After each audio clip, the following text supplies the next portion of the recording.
आपको यह जानकर हैरानी होगी कि कन्या का जन्म हर किसी के घर में नहीं होता। कन्या का जन्म उसी व्यक्ति के घर में होता है जो भाग्यशाली होते हैं और अपने पूर्व जन्मों में बहुत पुण्य किए होते हैं। आज की इस वीडियो में हम जानेंगे कि भगवान किस घर को कन्या के जन्म के लिए चुनते हैं और वह कौन से पुण्य कर्म है जिसके कारण मनुष्य पुत्री के माता पिता बनने का सौभाग्य पाते हैं। इसके साथ ही साथ हम आपको इतिहास में वर्णित ऐसी कई बातें बताएंगे जिससे आपको विश्वास हो जाएगा कि पुत्री का जन्म बोझ नहीं बल्कि सौभाग्य का विषय है। दोस्तों, महाभारत में एक कथा का वर्णन मिलता है जब एक दिन भगवान श्री कृष्ण से अर्जुन पूछते हैं कि हे माधव, किन कर्मों के कारण किसी को कन्या धन की प्राप्ति होती है, अर्थात किन घरों में बेटियों का जन्म होता है। तब भगवान श्री कृष्ण अर्जुन से कहते हैं कि हे पार्थ, किसी भी घर में पुत्र का जन्म भाग्य से होता है परंतु पुत्रियों का जन्म सौभाग्य से होता है।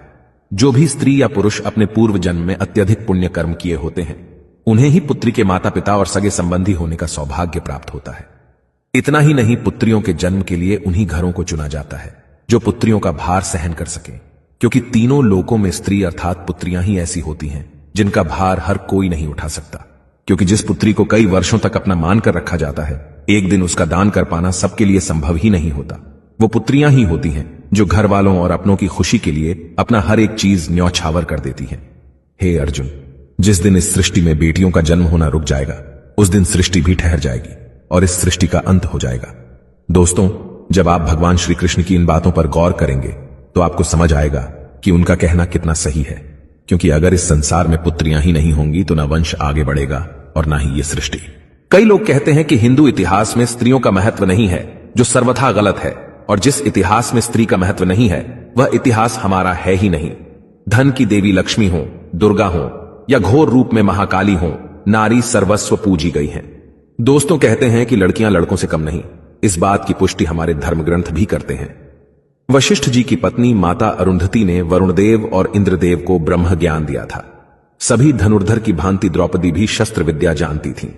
इतना ही नहीं, महाभारत में वर्णित है कि द्रौपदी अर्थशास्त्री थीं और युधिष्ठिर के राज कार्य में सहयोग करती थीं।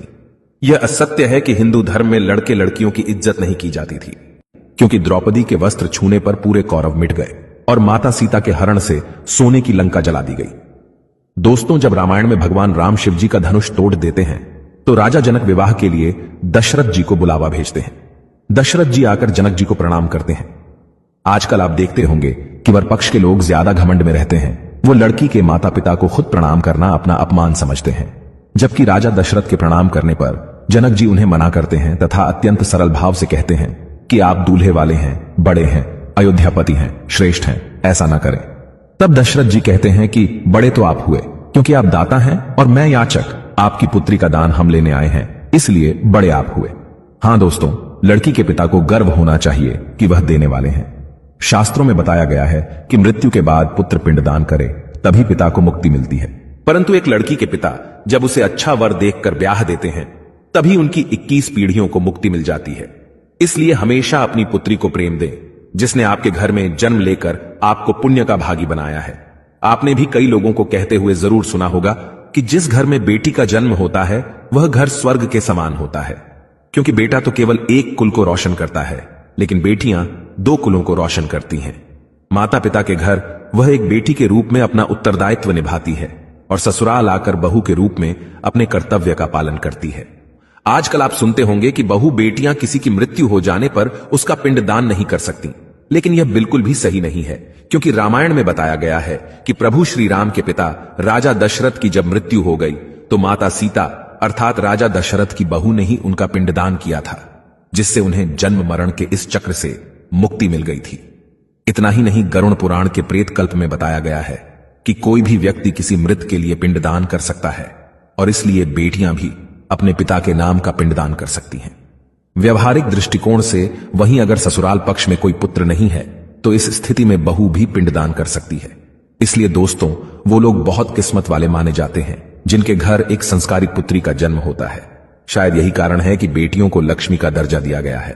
बहुत से लोगों की सोच होती है कि बेटी है तो बिना समय गंवाएं और पढ़ाई में पैसे खर्च किए जल्द से जल्द शादी कर दो, लेकिन यह छोटी सोच बेटी के भविष्य को बर्बाद कर देती है।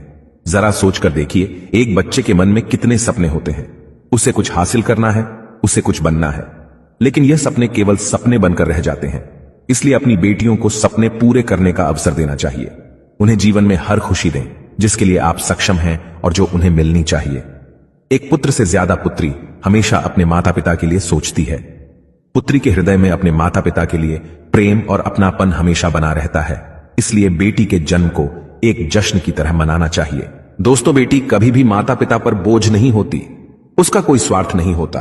पहले वह अपने माता पिता के लिए करती है और शादी के बाद ससुराल के लिए।